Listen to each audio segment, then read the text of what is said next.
Bismillahirrahmanirrahim. Assalamualaikum warahmatullahi wabarakatuh.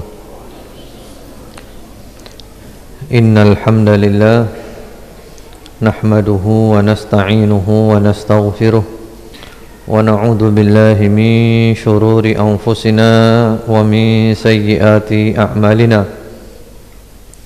Man yahdihillahu fala mudilla lahu wa man yudlil fala hadiya lahu. وأشهد أن لا إله إلا الله وحده لا شريك له وأشهد أن محمدا عبده ورسوله صلى الله عليه وعلى آله وسلم تسليما كثيرا أما بعد اللهم إنا نسألك علما نافعا ونعوذ بك من علم لا ينفع. معاشر المسلمين إخوان وأخوات في الله رحمكم الله. Hari ini hari Rabu tanggal 15 Ramadan 1434 Hijriah yang bertepatan dengan tanggal 24 Juli 2013. Insyaallah kita akan melanjutkan kajian kita dari Kitab Tauhid. Dan tanpa terasa kita sudah berada di pertengahan Ramadan. Ramadan yang kemarin kita nantikan kedatangannya, sekarang kita sudah berada di tengah-tengahnya. Berarti sebentar lagi Ramadan akan meninggalkan kita. Mudah-mudahan Allah Subhanahu wa taala memberikan kepada kita semuanya istiqamah sampai akhir Ramadan, sampai berjumpa dengan Allah Subhanahu wa taala. Allahumma amin. Itu anak kecil-kecil tolong di atas itu disuruh pulang aja, itu guyon aja itu.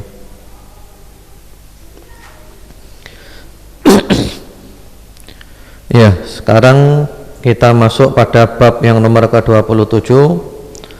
Qala Syekhul Musannif rahimahullahu taala, bab majaa fin nusyrah. Bab yang nomor ke-27 tentang nusyrah. Ya, nusyrah.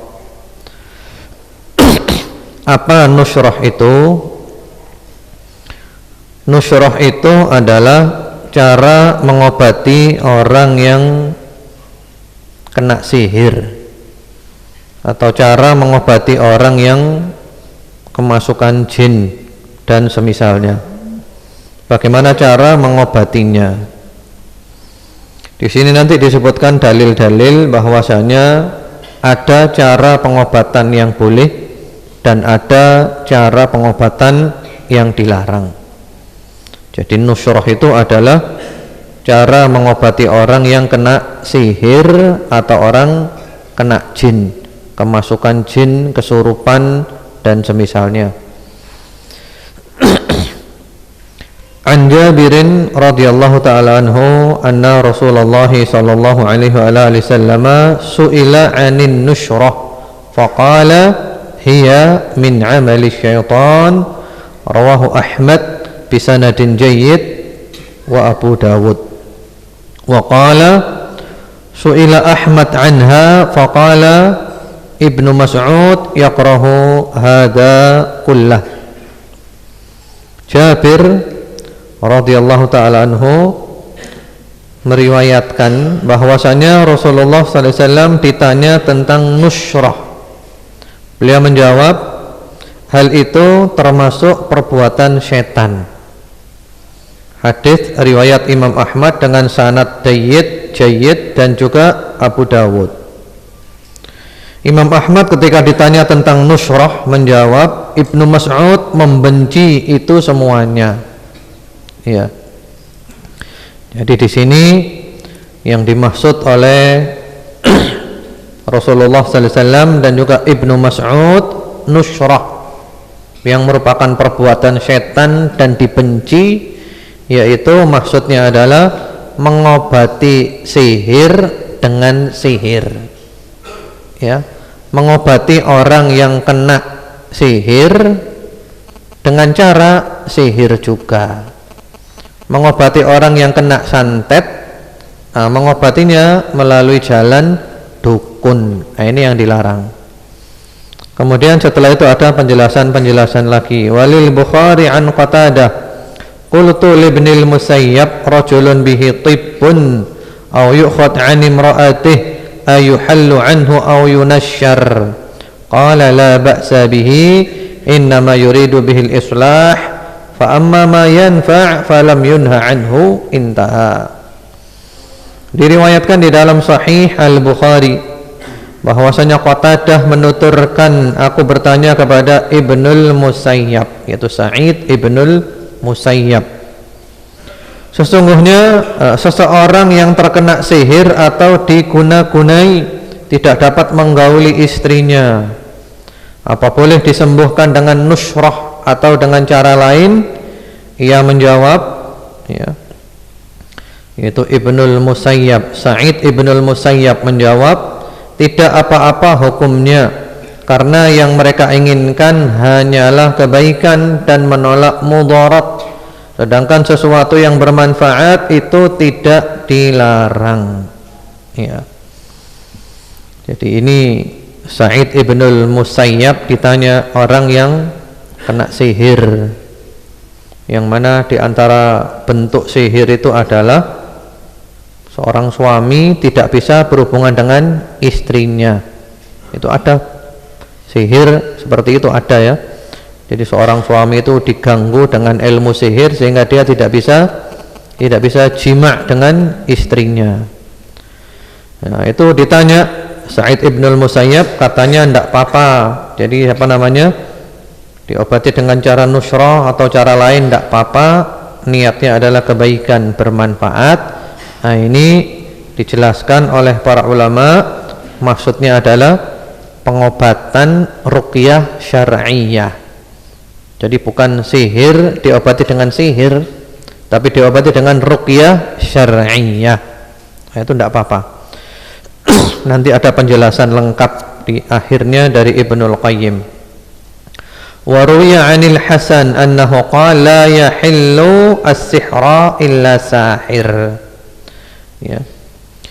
Diriwayatkan dari Al-Hasan, yaitu Al-Hasanul Basri rahimahullahu taala, beliau mengatakan bahwasanya tidak ada yang dapat melepaskan pengaruh sihir kecuali seorang tukang sihir. Artinya biasanya yang ngerti sihir itu adalah tukang sihir, maksudnya gitu. Namun bukan berarti boleh ya berobat ke tukang sihir atau ke dukun, bukan berarti boleh. Nah, kemudian bab ini disimpulkan oleh Ibnul Qayyim rahimahullahu ta'ala. Kata beliau, an-nushra hallus sihri 'anil mas'ur wa hiya naw'an. Hallun bi sihrin mithlih wa huwa alladhi min 'amali syaitan wa 'alayhi yuhmal qaulul hasan fa yataqarrabu an-nashir wal muntashir ila syaitan bima yuhib fa yubtilu 'amalahu 'anil mas'ur. Ya, ini kesimpulannya.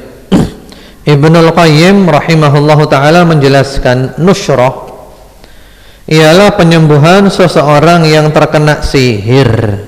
Caranya ada dua macam. Cara yang pertama dengan menggunakan sihir pula.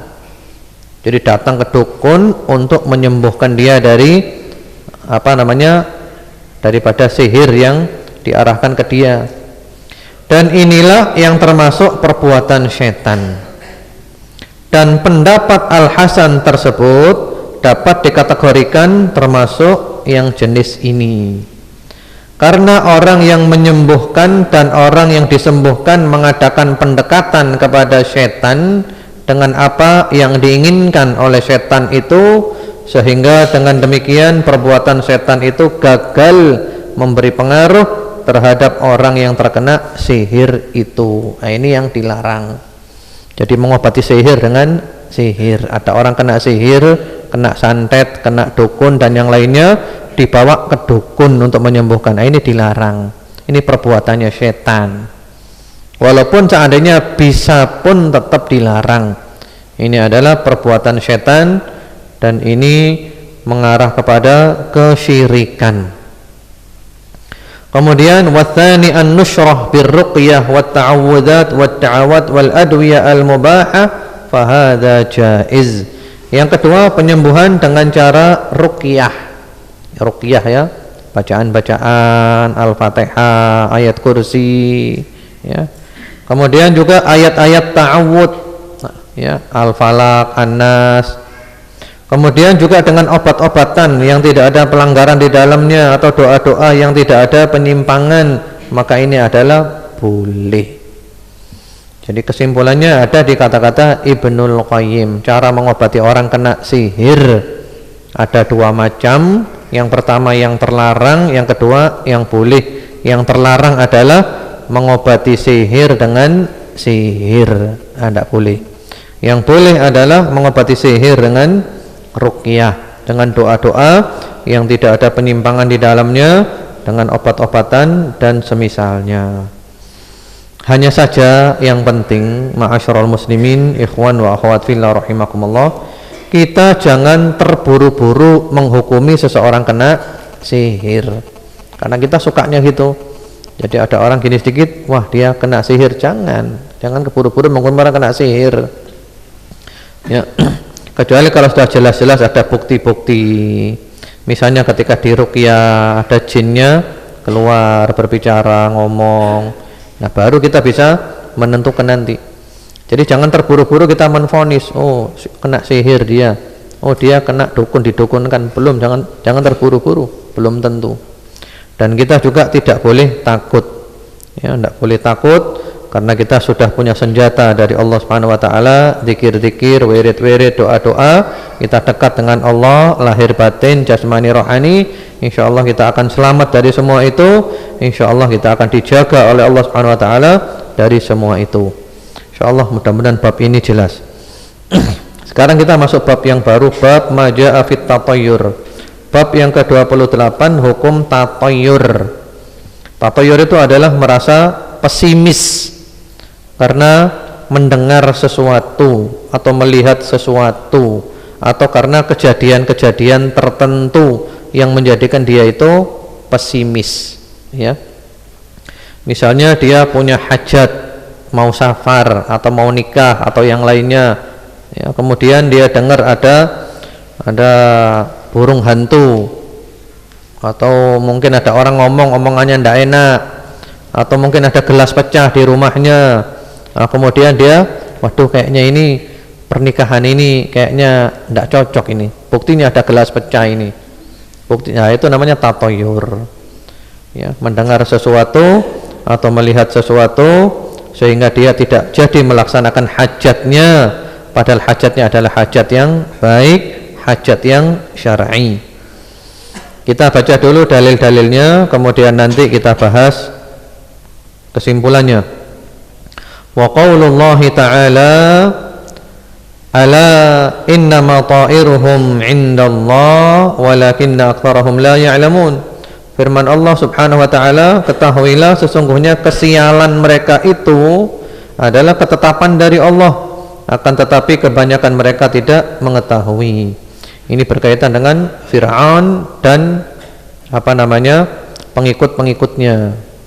Itu kalau ada kebaikan yang datang ya, ke lapangan, kesehatan, bilang ya ini memang hak kami berhak mendapat ini. Fa idza ja'athumul hasanatu qalu lana hadhi. Tapi kalau datang bencana, wa in tusibhum sayyi'ah, musim paceklik dan semisalnya, mereka mengatakan ya tayyaru bi Musa wa man ma'ah. Mereka merasa sial gara-gara Musa ini. Jadi sial ini, apes ini gara-gara Musa dan kaumnya Musa. Jadi menisbahkan kesialan kepada Nabi Musa, maka oleh Allah dibantah ya. Yang menjadikan sial itu adalah perbuatanmu sendiri, karena kamu kafir, tidak mau iman, karena kamu nyimpang, sehingga Allah menetapkan, menakdirkan kamu mendapatkan kesialan ya, mendapatkan kesialan. Jadi bukan gara-gara Nabi Musa dakwah membawa sial, tidak, karena kamu tidak iman, akhirnya Allah menjadikan kamu sial. Kemudian berikutnya itu tadi surat Al-A'raf 131. Ayat yang berikutnya wa qauluhu ta'ala qalu ta'irukum ma'akum a'in dzukirtum bal antum qaumun musrifun. Utusan-utusan itu berkata, kemalangan kamu itu adalah karena kamu sendiri. Apakah jika kamu diberi peringatan kamu mengancam kami? Sebenarnya kamu adalah kaum yang melampaui batas. Surat Yasin ayat 19. Ini sama dengan tadi ceritanya. Jadi diberi peringatan, beri nasihat, ya. Mereka merasa mendapatkan sial. Ini sial ini gara-gara kamu, gara-gara dakwahmu ini.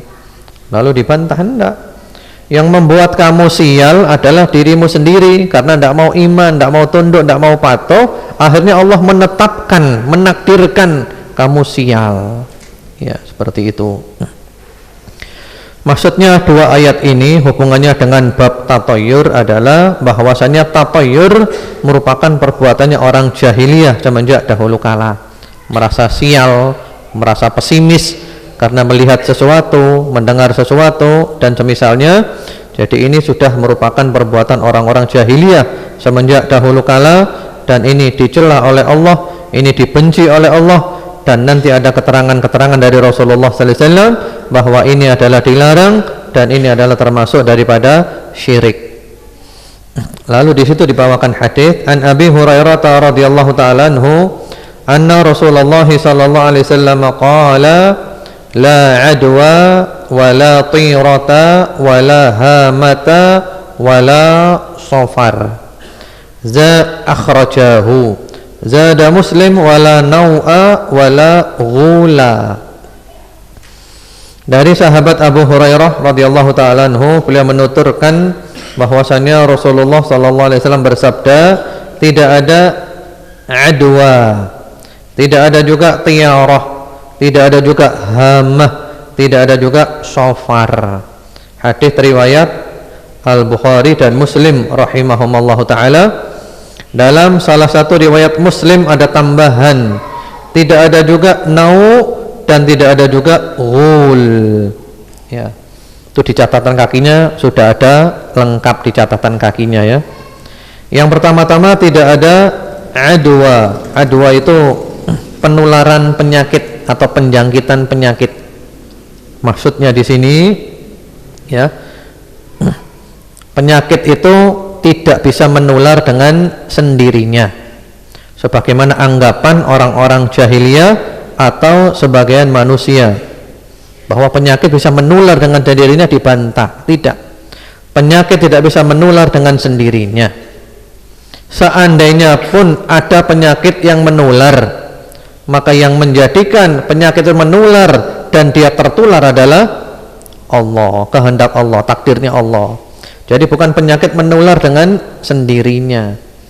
Jadi hadis ini bukan berarti meniadakan tular menular ya.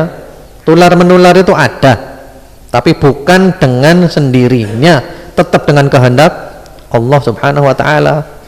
Karena juga ada hadis-hadis yang menyatakan kita disuruh menghindar dari orang-orang yang mempunyai penyakit menular. Di antaranya sabda Rasulullah sallallahu alaihi wasallam, "Firra minal majdum kama tafirru minal asad." Ya, larilah menjauh dari orang yang terkena penyakit kusta atau lepra sebagaimana kamu lari dari singa. Jadi jangan mendekati orang yang punya penyakit menular, menghindari upaya. Seandainya pun ada yang tertular, maka penyakit itu bukan menular dengan sendirinya, tapi menularnya dengan izin Allah. Buktinya apa? Buktinya ada orang yang ketularan, ada orang tidak ketularan. Ya. Jadi berarti penyakit itu tidak menular dengan sendirinya, tapi tetap menularnya dengan izin Allah Subhanahu wa taala. Jadi kesimpulannya, tular menular itu ada, tapi bukan dengan sendirinya, tetap dengan kehendak Allah Subhanahu wa taala. Kemudian tiarah, nah ini bab kita, pesimis atau sial. Nanti insyaallah kita akan bahas lebih panjang lagi ya. Jadi kita tidak boleh ada perasaan pesimis. Seperti contohnya ya, ada kisah sahabat Ibnu Abbas.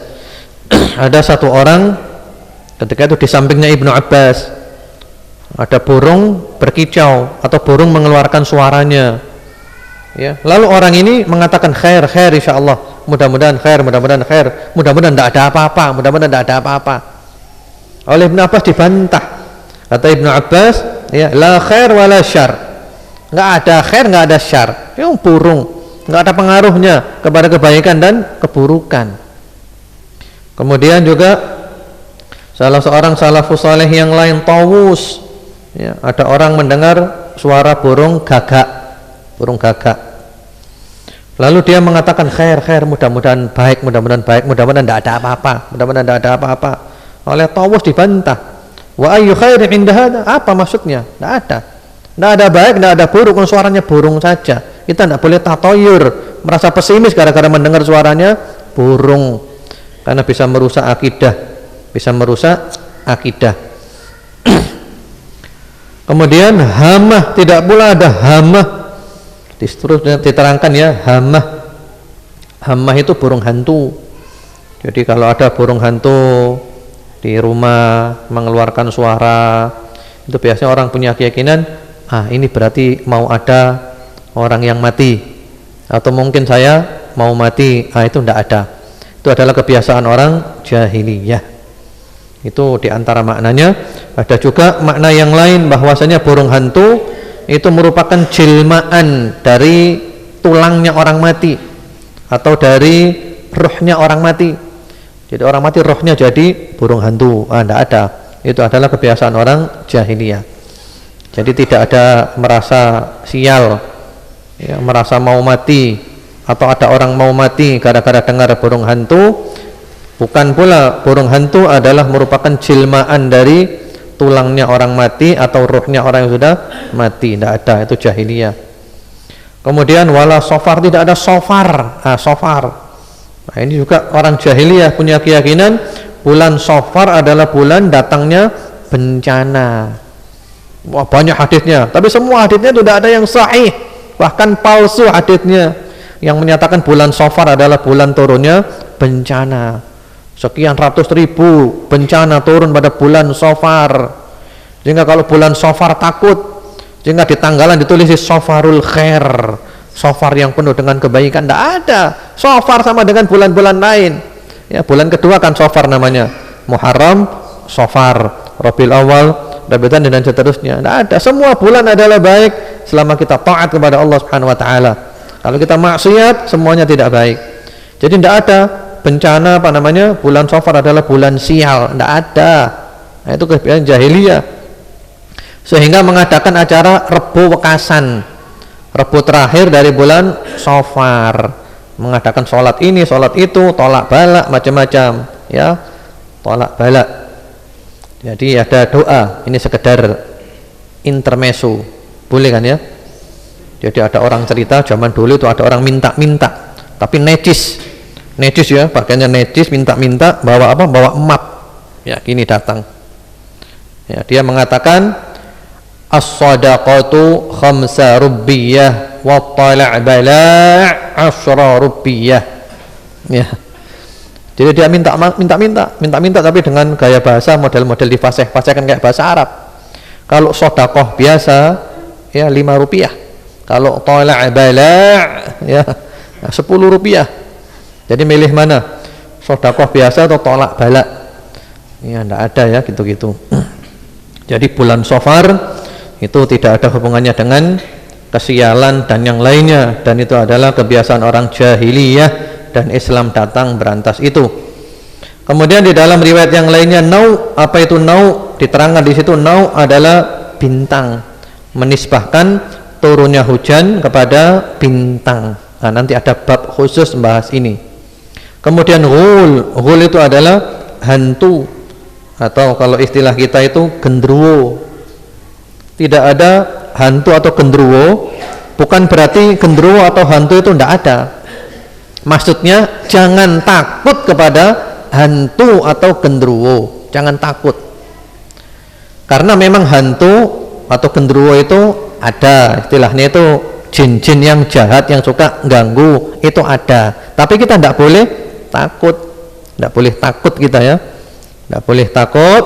Nah, kita perlu untuk baca wirid-wirid, zikir-zikir, ayat kursi dan yang lainnya, termasuk juga azan. Ada hadisnya ya, idza tahawwalatil ghilan fabadiru bil azan. apabila hantu beraksi menakut-nakutimu, maka suarakanlah azan. Karena setan itu hantu paling takut dengan azan. Mohon maaf ya, disebutkan di dalam hadis bahwasanya jin-jin jahat, hantu-hantu kalau dengar azan itu lari terbirit-birit. Mohon maaf sekali lagi ya, terkentut-kentut ya. Walahu durat, durat itu kentut dengan suara keras supaya dia tidak dengar azan. Itu hadis. Jadi kalau merasa takut dengan hantu, maka suarakan azan. Azan walaupun belum waktunya tidak apa-apa ya, tapi azannya bukan di masjid loh ya.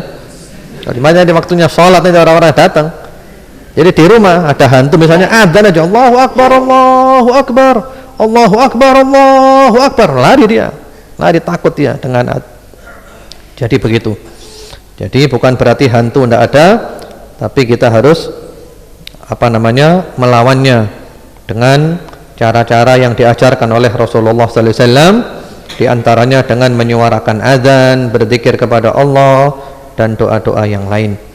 Semoga jelas keterangannya. Berikutnya, walahuma an Anasin radhiyallahu ta'ala anhu annahu qala Rasulullah sallallahu alaihi wasallam la adwa wa la tira wa yu'jibuni al-fa'al.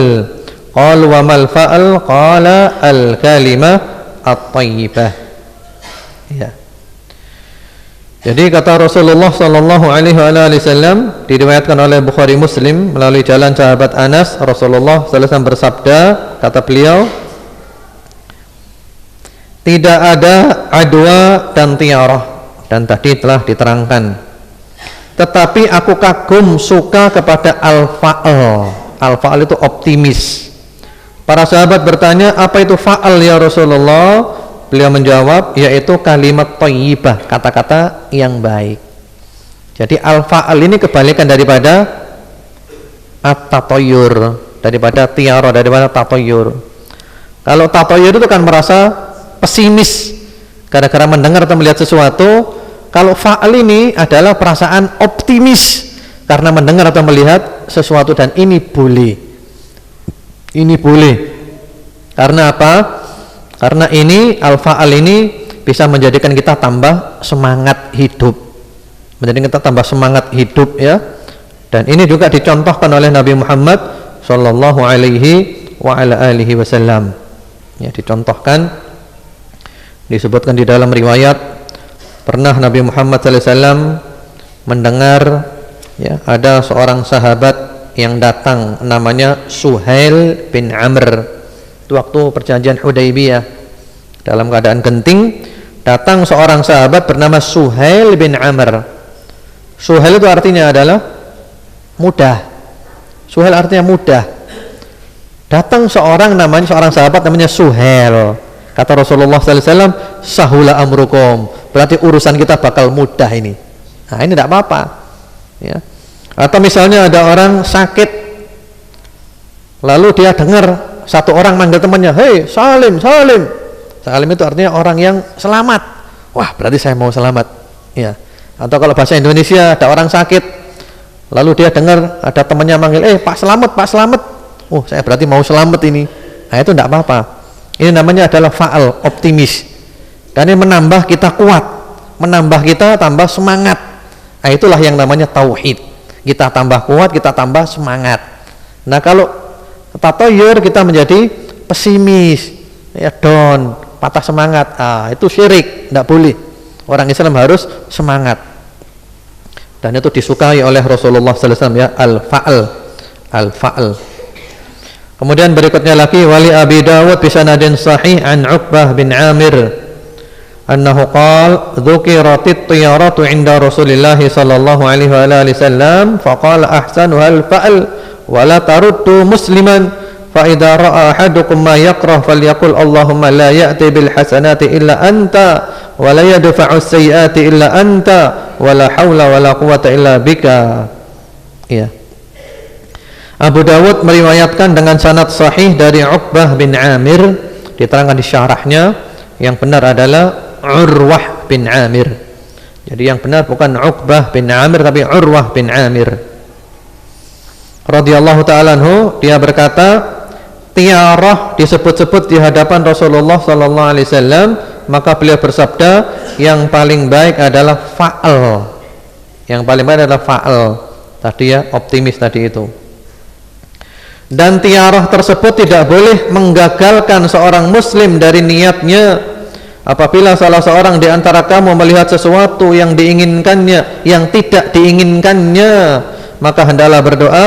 Ya, doanya tadi telah disebutkan ya. Artinya, ya Allah, tidak ada yang dapat mendatangkan kebaikan kecuali Engkau.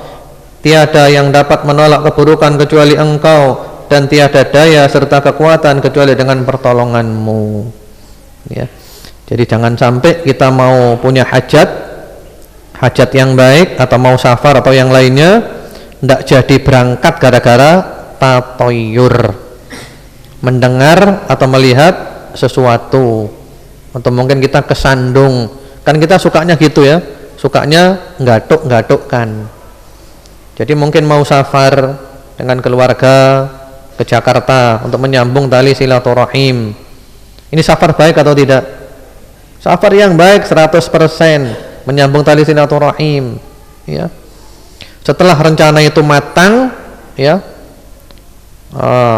kepala keluarganya jalan ke satu tempat, kesandung, langsung digadokkan kepada rencana safar tadi. Jangan-jangan kesandung ini gara-gara saya tidak boleh safar, mungkin ini tidak ada. Jangan sampai kita tidak jadi melaksanakan hajat gara-gara yang seperti itu. Caranya bagaimana?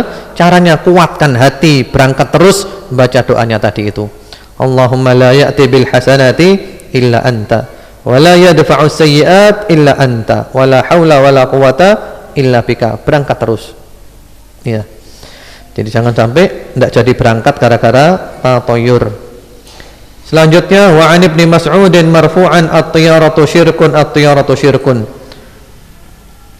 Abu Dawud meriwayatkan pula hadis marfu' itu sabdanya Nabi Muhammad sallallahu alaihi wasallam dari Ibnu Mas'ud radhiyallahu taala anhu yang mengatakan tiarah adalah syirik, tiarah adalah syirik.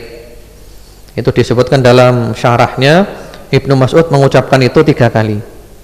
Jadi tiarah adalah syirik, tiarah adalah syirik, tiarah adalah syirik. Ya, jangan sampai kita punya perasaan seperti itu sehingga tidak jadi melaksanakan hajatnya. Kemudian lanjutannya itu bukan sabda Nabi, lanjutannya itu adalah ucapannya Ibnu Mas'ud. Walaupun itu disambung ya, seakan-akan ucapannya Nabi. Wa ma minna illa walakinallaha yudhibuhu bitawakkul. Rawahu Abu Dawud wa Tirmidzi wa sahahahu wa ja'ala akhirahu min qaul Ibnu Mas'ud. Ya. Kemudian, dan tiada seorang pun di antara kita kecuali telah terjadi dalam hatinya sesuatu dari hal ini, hanya saja Allah menghilangkannya dengan tawakal kepadanya. Hadis ini diriwayatkan juga oleh At-Tirmidzi dengan dinyatakan sahih, dan kalimat terakhir tersebut dijadikannya sebagai ucapan dari Ibnu Mas'ud. Jadi yang sabda Nabi cuman tiarah itu syirik ya, 3 kali sabda Nabi. Selebihnya itu ucapannya sahabat Ibnu Mas'ud. Itu sahabat Ibnu Mas'ud mengatakan, tiadalah seorang dari kita melainkan selalu ada perasaan tatoyur, selalu ada. Jadi hampir semua kita ini selalu ada perasaan tatoyur. Kadang kita mau punya hajat itu ragu-ragu gara-gara melihat sesuatu atau mendengar sesuatu, ya, ada. Namun solusinya kata Ibnu Mas'ud, jangan dituruti, tawakal kepada Allah. Jangan sampai tidak jadi melaksanakan hajatnya, teruskan hajatnya, tawakal kepada Allah. Sambil baca doa tadi, dan nanti juga ada lagi doanya. Jadi jangan sampai hajatnya dibatalkan gara-gara tatoyur. Berarti kita terjerumus dalam syirik. Kemudian wali Ahmad min hadits Ibni Amr radhiyallahu taala anhuma, man raddat hutiyaratu an hajatihi faqad asyrak. Qalu wa ma kafaratu dzalika ya Rasulullah? Qala an yaqula Allahumma la khaira illa khairuk wa la tayra illa tayruk wa la ilaha ghairuk. Ya, Imam Ahmad meriwayatkan dari hadisnya sahabat Ibnu Amr, ya, Abdullah bin Amr bin Al-As, sahabatnya Nabi Muhammad sallallahu alaihi wasallam, bahwasanya Nabi Muhammad sallallahu alaihi wasallam bersabda, barang siapa yang mengurungkan hajatnya, kepentingannya karena tiarah, ya, maka dia telah berbuat syirik. Para sahabat bertanya, lalu apakah sebagai tebusannya? Beliau menjawab, tebusannya adalah, ya, dia membaca doanya. Ini doa lagi, dan ini lebih masyhur doa ini, ya. Allahumma la khaira illa khairuk wa la tayra illa tayruk wa la ilaha ghairuk. Ya Allah, tiada kebaikan kecuali kebaikan darimu, tiada kesialan kecuali kesialan darimu, dan tiada Tuhan yang berhak disembah selain Engkau. Jadi maksudnya, kalau orang tidak jadi melaksanakan hajatnya gara-gara tatoyur, berarti dia telah berbuat syirik. Tetap laksanakan hajatnya, tawakal kepada Allah, ya, sambil baca doanya ini. Ini kafarohnya, tebusannya. Kemudian hadis yang terakhir, walahu min hadithi Al-Fadl ibn Abbas, innamat tiyaratu ma amdaka au raddaka. Imam Ahmad meriwayatkan pula hadis dari Al-Fadl bin Al-Abbas. Al-Fadl bin Al-Abbas, ya, ini saudaranya sahabat Abdullah ibnu Abbas, itu putra daripada pamannya Nabi Abbas. Jadi beliau adalah sepupunya Nabi Muhammad sallallahu alaihi wa ala alihi wasallam. Meninggal dunia tahun 13 Hijriah, umurnya cuman 22 tahun. Al-Fadl ibnu Abbas, saudaranya Ibnu Abbas, yaitu meriwayatkan bahwasanya sesungguhnya tiarah itu ialah yang menjadikan kamu terus melangkah atau mengurungkan niat dari keperluanmu.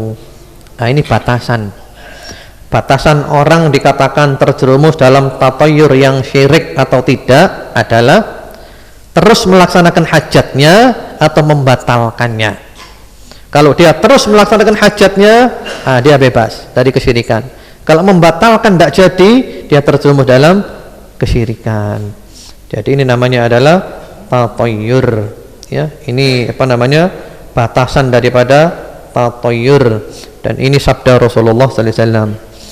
Jadi saya ulangi lagi tentang tatayyur.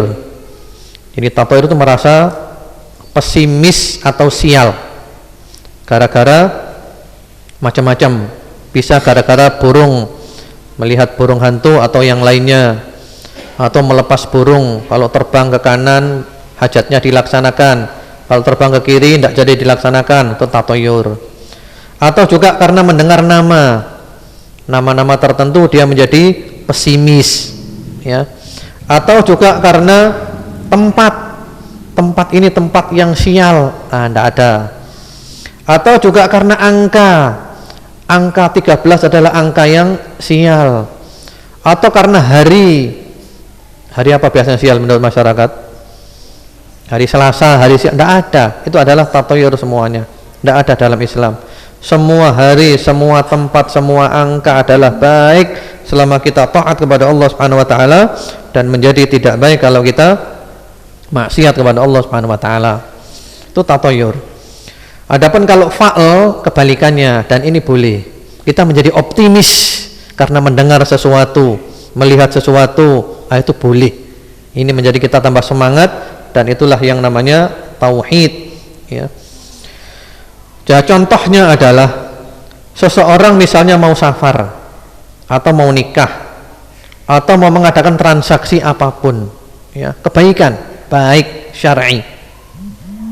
Kemudian dia mendengar atau melihat sesuatu kejadian, lalu dia merasa pesimis. Wah, jangan-jangan saya tidak boleh melakukan safar, jangan-jangan pernikahan ini tidak boleh dilaksanakan, jangan-jangan ini isyarat, jangan-jangan ini adalah isyarat akadnya tidak boleh dilaksanakan. Itu adalah tatoyur. Itu adalah tatoyur. Terus bagaimana solusinya? Ada beberapa orang ketika menyikapi tatoyur ini. Yang pertama adalah dia tidak jadi melaksanakan hajatnya. Jadi tidak jadi safar, tidak jadi nikah, tidak jadi melaksanakan transaksi itu gara-gara tatoyur, maka berarti dia terjerumus dalam syirik. Dan itu adalah termasuk khurafat yang merusak agama dan merusak akal. Kemudian ada lagi orang yang ketika mendengar sesuatu tadi atau melihatnya, ya, dia tetap melaksanakan hajatnya tapi hatinya kacau. Nah, ini juga masih akidahnya cacat, tauhidnya cacat, karena masih terpengaruh kan dia. Nah, yang benar bagaimana? Yang benar adalah dia jangan terpengaruh sedikit pun, tetap laksanakan hajatnya, jalan terus, tawakal kepada Allah sambil baca doanya, Allahumma la khaira illa khairuk wa la tayra illa tayruk wa la ilaha ghairuk. Tawakal, tidak usah dimasukkan hati. Nah, berarti dia bebas daripada kesyirikan. Itu tentang tatoyur. Jadi inilah pentingnya tauhid. Jadi tauhid mengajak kepada kita supaya tawakal kepada Allah Subhanahu wa taala. Hati kita tidak pecah-pecah oleh hal-hal seperti itu, oleh khurafat dan semisalnya, ya. Jadi hari ini kita bahas 2 bab. Sebenarnya saya ingin 3 bab, tapi sepertinya bab yang berikutnya ini agak panjang sedikit dan berhubungan dengan bab yang setelahnya, sehingga ditunda aja pembahasannya hari besok insyaallah subhanahu wa ta'ala. Ya, hari ini kita bahas 2 bab saja. Setelah itu nanti ada ilmu astrologi, ya, ilmu perbintangan, bagaimana hukumnya, wallahu a'lam bishawab. Dan hari ini kita ada waktu cukup banyak untuk tanya jawab. Silahkan kalau ada pertanyaan dikirimkan, dan di sini sudah banyak yang masuk yang sesuai dengan materi, insyaallah dijawab. Pengobatan alternatif pakai air dan tulisan Arab pakai telur, katanya nyedot penyakit, tapi bayar sukarela sampai antri, bagaimana? Tidak boleh. Jadi telur itu, ya, diceplok, dibuat sahur, wah enak. Jadi bukan buat nyedot penyakit. Telur kok buat nyedot penyakit, dan dibohongi, itu tidak ada. Ada orang pernah datang kayak gitu, katanya penyakitnya masuk ke dalam telur, dia sembuh cuman berapa hari saja, sakit lagi, ya. Ya, jadi ada orang sakit batu di ginjalnya atau di apa, ada batunya, ya, datang ke situ, ya, bawa telur, kasih nama telurnya gitu, ya. Kemudian setelah itu telurnya dia diserahkan ke dia lagi, katanya batunya sudah masuk ke dalam telur. Ketika dibuka, betul, subhanallah, telur yang dia bawa ada namanya dia, ada batunya. Dia sempat sembuh dalam beberapa saat, tapi setelah itu sakit lagi. Akhirnya dia ke dokter dan dioperasi, diambil batunya. Lalu dia tanya ke dokter, nah ini batu yang ada di telur ini batu apa, dokter? Katanya dokter, itu batu dari pasir-pasir yang ada di pantai selatan. Jadi ternyata orang itu bermuamalah dengan jin. Jadi jin yang masukkan batu atau pasir ke dalam telur itu. Dibohongi. Jadi bukan batu yang ada di tubuhnya masuk ke telur, enggak. Dia sakit lagi. Akhirnya dioperasi di rumah sakit, pengobatan medis. Jadi jangan percaya, ya. Jadi telur itu dibuat sahur saja, digoreng biasa boleh, telur mata sapi juga enggak apa-apa, digodok juga boleh. Cuman kuningnya katanya mengandung kolesterol banyak, hati-hati.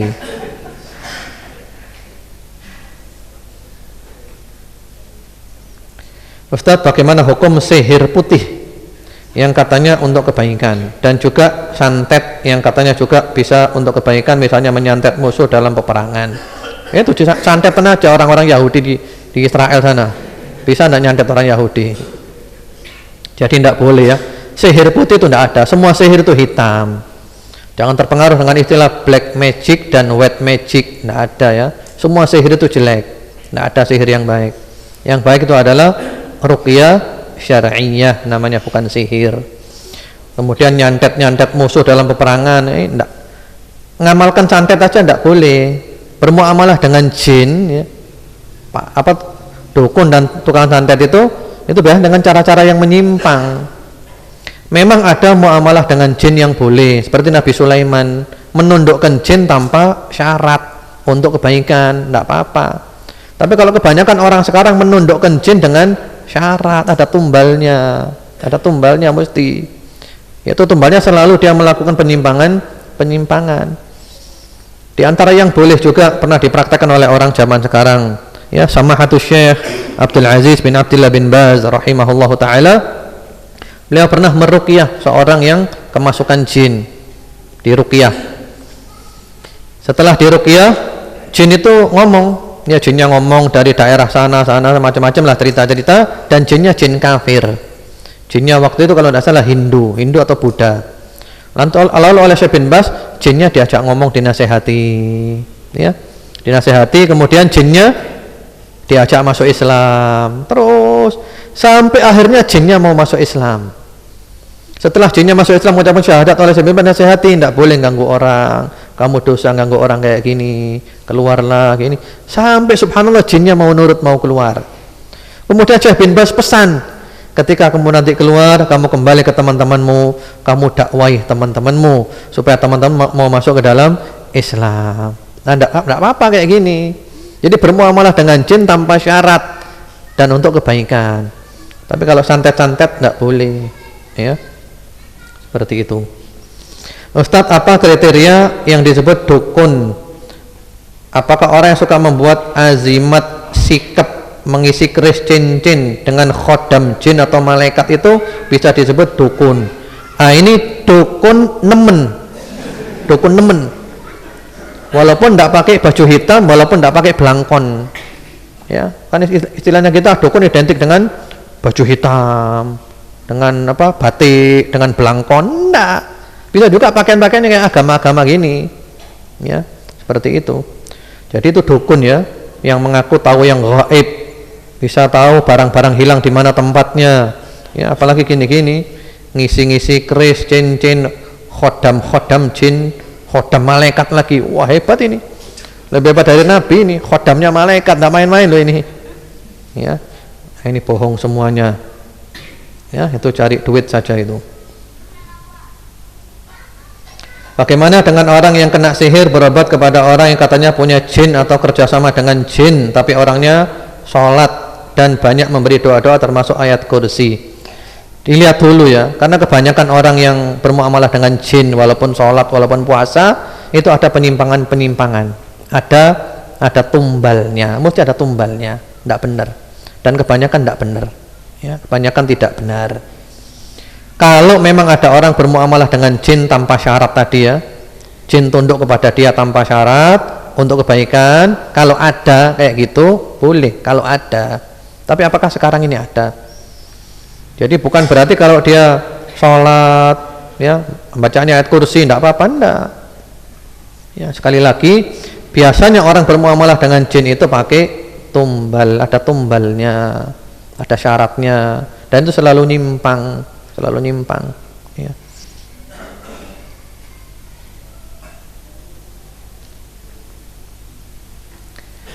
Kakak saya dulu katanya pernah lihat penampakan suatu makhluk di kamarnya. Hal itu membuat dia lari ke kamar saya dengan ketakutan dan gemetar. Adik saya katanya juga pernah melihat yang seperti itu.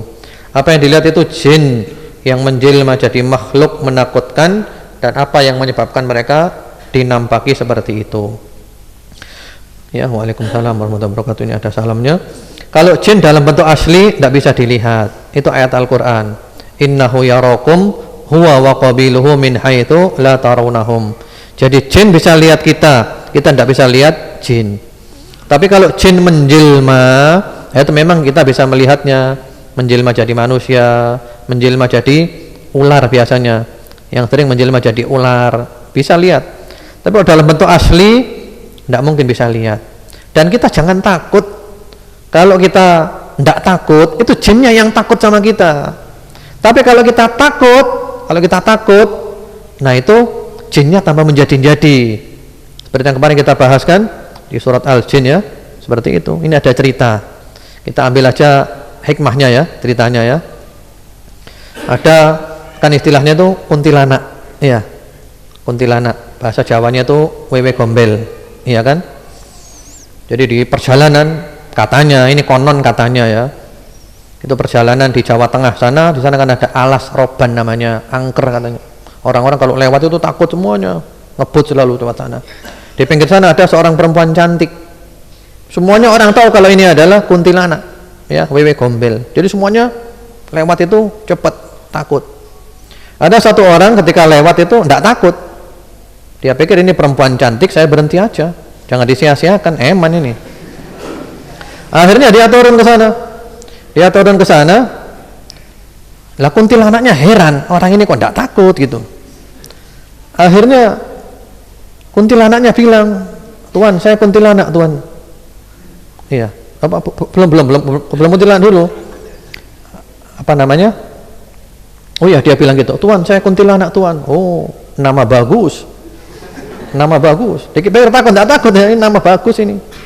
"Tuan, lihat ini kakiku ini loh." Kan katanya kakinya kaki kuda ya. Atau belakang juga katanya bolong itu kan. Ya namanya kan sundel bolong gitu kan ya. "Ini Tuan, lihat ya Tuan, kaki saya kaki kuda ini." Oh, ini takdirnya Allah. Akhirnya kuntilanaknya yang lari ketakutan. Jadi jin dan semisalnya itu, kalau kita tidak takut, dia yang takut. Kalau kita takut, dia tambah menjadi-jadi. Wa annahu kana rijalun minal insi ya'udzuna bi rijalin minal jinni fazaduhum rahaqa.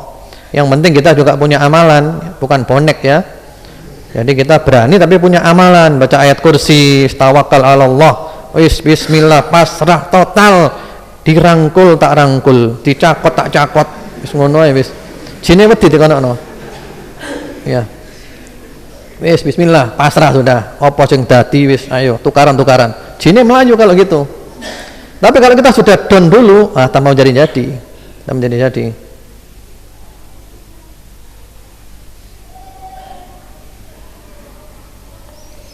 Bagaimana sikap yang tegas pada perokok? Nah, ini rokok hubungannya apa dengan tauhid ini? Atau mungkin juga bisa masuk, ya, tapi babnya bukan sekarang, bab yang lain. Kalap yang disengaja seperti pada pemain kuda lumping juga termasuk syirik? Iya, karena dia kan kemasukan jin istilahnya ya, sampai makan beling dan semisalnya. Ustadz, masuk ke dalam syirik asghar apa akbar pada saat seseorang takut dengan hantu? Jadi takut kepada hantu. Kalau takutnya berlebih-lebihan sehingga dia ya sampai meninggalkan kewajiban-kewajiban, itu termasuk dosa besar. Tapi kalau takut-takut yang ya sebagai manusia ada perasaan takut sedikit-sedikit ya, beroki wajar. Tapi yang penting dilawan, jangan menyerah. Karena kalau kita takut, misalnya mau lewat kuburan malam-malam, ya kan, tidak berani sudah, saya takut. Nah, berarti iman lemah. Karena orang yang imannya kuat, dia akan berani lewat di sana. Kuburan orang mati mau diapakan? Iya, tidak bisa ganggu kita. Kalau toh jin pun, kalau kita takut baru dia ganggu. Kalau kita tidak takut, dia tidak akan ganggu. Jadi kalau takut berlebihan sampai kita meninggalkan kewajiban gara-gara dia, itu termasuk dosa besar. Apa kalau orang mengaku melihat hantu berarti ia terkena gangguan jin? Tadi telah diterangkan ya, tidak bisa melihat hantu dalam bentuk aslinya. Jin dalam bentuk asli tidak bisa. Kalau menjelma bisa. Bagaimana hukum membaca sifat orang berdasarkan golongan darah? Ini juga termasuk ramalan-ramalan ya. Bagaimana bila bertobat sebelum 40 hari, apakah tobat dan sholatnya diterima? Iya jelas. Jadi tobatnya jangan nunggu 40 hari. Kan kalau orang datang ke dukun tanya-tanya, tidak diterima sholatnya 40 hari. Jadi kalau mau tobat jangan nunggu 40 hari dulu, segera tobat supaya sholatnya oleh Allah diterima. Bagaimana bila ada anggapan misal tangan kanan gatal maka akan dapat rezeki? Ini tatoyur atau fa'al? Kalau ini insya Allah masuk fa'al ini, ya fa'al ini. Ya sing gelak gatel ya tangan kanan nih. Ini termasuk sikap apa namanya? Optimis ya, optimis. Namun jangan dikembang-kembangkan kayak gini. Karena ada riwayat dari Nabi dulu itu bukan dari tangan gatel. Yang ada dari Nabi dulu dengan nama nama Sahal, atau kita mendengar nama orang ya Salim, ya Muflih, ya, lalu kita bersikap optimis seperti itu.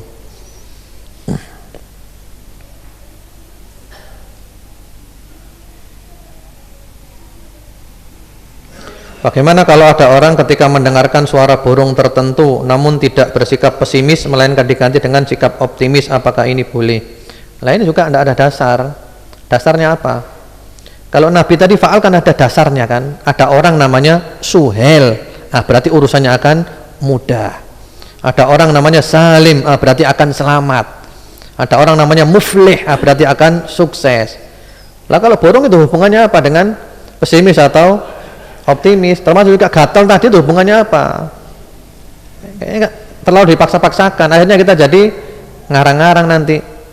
Seperti ketika kita bicarakan satu orang, lalu orang itu muncul, wah umure dawa iki. Lah hubungannya dari mana itu? Kan gatuk-gatukkan itu kan. Walaupun itu optimis tapi kan dipaksa-paksakan, hubungannya dari sisi mana hubungannya? Antara kita bicarakan orang lalu orangnya muncul dengan umur yang panjang. Seperti gatal dengan tangan, dengan rezeki, gatal tangan kanan rezeki, itu hubungannya dari sisi mana itu loh.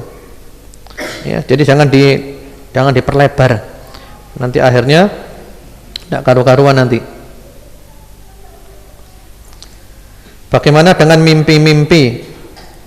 Contoh dalam kebudayaan Jawa, bermimpi gigi putus yang berarti akan ada keluarga dekat yang meninggal. Apa yang harus dilakukan? Padahal bermimpi seperti itu bukanlah mimpi yang buruk. Mimpi itu macam-macam ya. Mimpi itu ada yang dari Allah, ada yang dari setan. Ar-ru'ya as-salihah minallah. Mimpi yang baik ya, as-sadiqah yang benar itu dari Allah. Ya. Adapun mimpi-mimpi yang jelek, yang menakut-nakuti dan yang itu dari setan. Ya. Dan mimpi itu ada yang butuh penafsiran, ada yang tidak butuh penafsiran. Contohnya kayak Nabi Ibrahim mimpi menyembelih anaknya Ismail, itu jelas diperintahkan menyembelih anaknya Ismail, tidak butuh penafsiran. Ada lagi yang butuh penafsiran kayak mimpinya Nabi Yusuf, mimpi 11 bintang, matahari dan bulan sujud, butuh penafsiran. Adapun gigi putus memang betul itu bukan hanya kebudayaan Jawa, bahkan disebutkan juga oleh An-Nablusi dalam kitabnya Ta'thirul Anam fi Ta'biril Manam, dan juga disebutkan oleh Ibnu Sirin. Mereka adalah ahli tafsir. Jadi memang betul gigi jatuh itu adalah tanda anggota keluarga ada yang meninggal dunia. Betul itu bukan budaya Jawa, itu betul. Jadi memang ada ilmu takwil mimpi, dan itu adalah ilmu yang diberikan oleh Allah kepada Nabi Yusuf diantaranya, termasuk seorang tabi'in ya, Ibnu Sirin itu juga ahli takwil mimpi, termasuk juga Rasulullah Muhammad sallallahu alaihi wasallam. Namun hidup kita jangan digantungkan kepada mimpi, jangan ya. Jangan nanti kalau bangun tidur diiling-iling mimpi apa yo. Enggak usah. Cuman kalau pas kita bangun ingat mimpinya gini-gini, ya mudah-mudahan baik, insyaallah, mudah-mudahan seperti itu. Seperti gigi jatuh tadi itu disebutkan dalam kitab Ta'thirul Anam fi Ta'biril Manam. Ada seorang raja, dia mimpi giginya rompal, giginya banyak, rompal semuanya, giginya banyak ya. Lalu dia tanya kepada ahli takwil mimpi, artinya apa? Artinya kata ahli takwil mimpi itu, keluargamu akan mati semuanya. Wah, rajanya marah, digitukan, hukum orang ini, dihukum. Kemudian tanya kepada ahli takwil mimpi yang lainnya, apa artinya? Saya mimpi gigi saya rompal semuanya. Wahai Tuan Raja, artinya di antara anggota keluarga Tuan Raja adalah yang umurnya paling panjang. Sama apa enggak? Rajanya tertawa. Kamu ini pinter jelaskan, kamu ini. Yang tadi terlalu kasar kalau ngomong. Mana artinya sama apa enggak? Artinya sama, cuman yang tadi cara ngomongnya itu kasar. Keluargamu mau mati semuanya. Yang ini pinter. Di antara anggota keluargamu, kamu yang paling panjang umurnya. Ya, betul.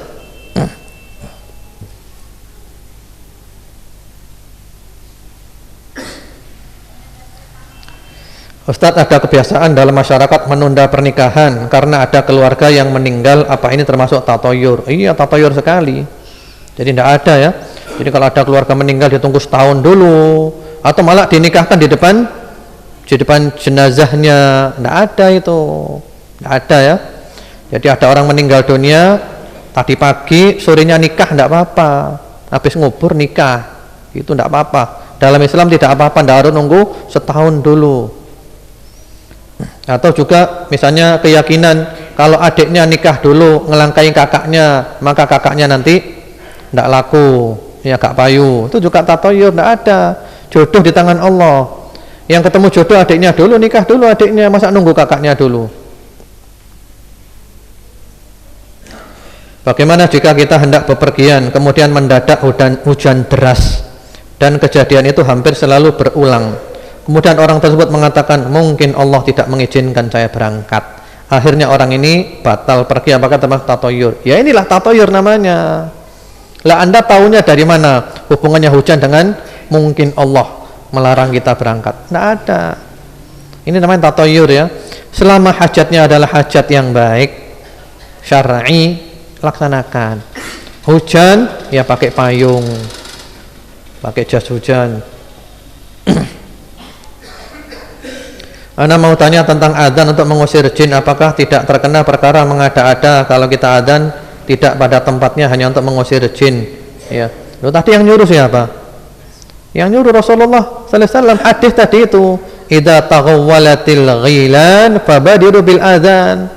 Jadi kalau gendruwo itu hantu nakut-nakuti kamu, adzan. Itu hadis yang nyuruh Nabi. Dan para ulama ahli ruqyah sepakat bahwa di antara cara ruqyah itu adalah dengan adzan. Itu ngusir jin memang boleh ya, tapi adzannya bukan adzan untuk waktu sholat, bukan di masjid. Adzannya adalah di tempat itu, adzannya kepada orang itu, boleh itu. Jadi di antara ruqyah itu adalah adzan. Mengurungkan, misal mengurungkan hajat karena hujan atau bencana, apa termasuk tatoyur? Kalau karena hujannya, misalnya karena hujan takut basah, ya bukan tatoyur. Tapi kalau hujan itu dianggap ini, jangan-jangan ini adalah tanda saya tidak boleh melaksanakan hajat, ini tidak baik, itu namanya tatoyur. Tapi kalau tidak jadi gara-gara hujan, takut basah atau takut sakit kena hujan, bukan tatoyur ya, bukan tatoyur itu.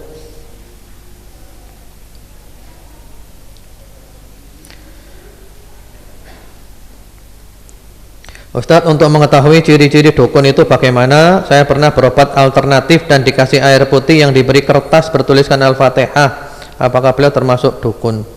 Iya. Lah kertasnya dibuat apa? Atau dimasukkan ke air? Kan biasanya gitu ya. Kertas dikasih tulisan, masukkan air. Nah, itu dukun kalau itu, dukun. Ada orang biasa datang ke dukun, dikasih kayak gitu. Kertasnya masukkan air.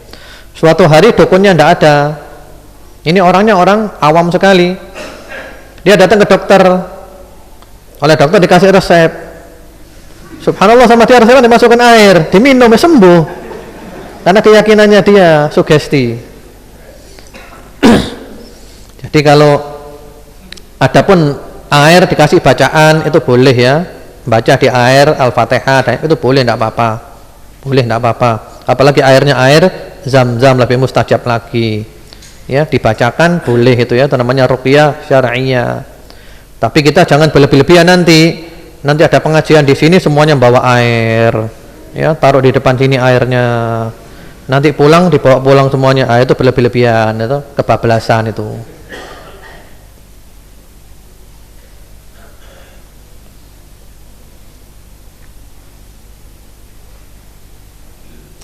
Iya, saya punya hutang pada ibu saya dan ketika saya kembalikan uang tersebut kebetulan pada malam hari, yaitu malam Jumat. Kemudian ibu saya menolak karena katanya malam-malam gak ilok. Apa yang harus saya lakukan, Ustadz? Ini keyakinan yang menyimpang dari aturan agama. Jadi bayar utang itu mau malam, mau siang, mau malam Jumat, mau malam Sabtu boleh secepatnya. Jadi nggak ada malam Jumat gak oleh bayar utang, gak ilok. Apa gak ilok itu? Apa hukumnya gak ilok? Apa masuk mana itu? Haram, makruh, mubah, atau sunnah, atau wajib? Jadi tidak ada ya, hukum gak ilok itu tidak ada.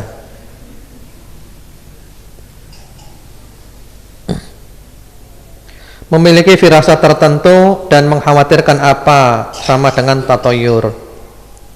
Firasat itu ada, tapi kita juga tidak bisa memastikan kecuali setelah benar-benar terjadi.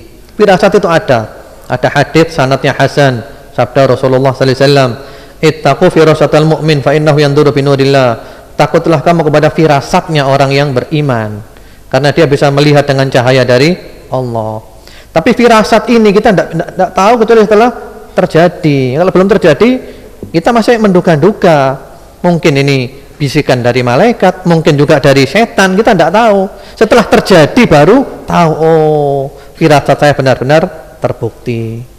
Jadi firasat itu juga kita tidak bisa memastikan. Misalnya kita lihat orang ini, langsung tahu orang ini bakal gini, gitu ya. Itu firasat. Tapi kita tidak boleh memastikan. Setelah benar-benar terjadi, ternyata benar firasat saya kan. Nah, setelah itu. Jadi setelah terjadi baru kita tahu.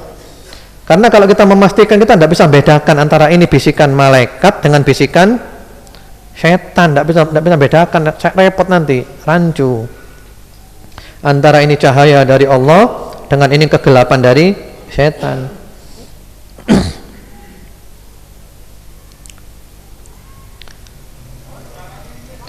Bagaimana dengan orang yang harus memilih hari ketika mau berhubungan suami istri? Apa ini termasuk tatoyur? Ya, Islam itu repot sekali itu ya.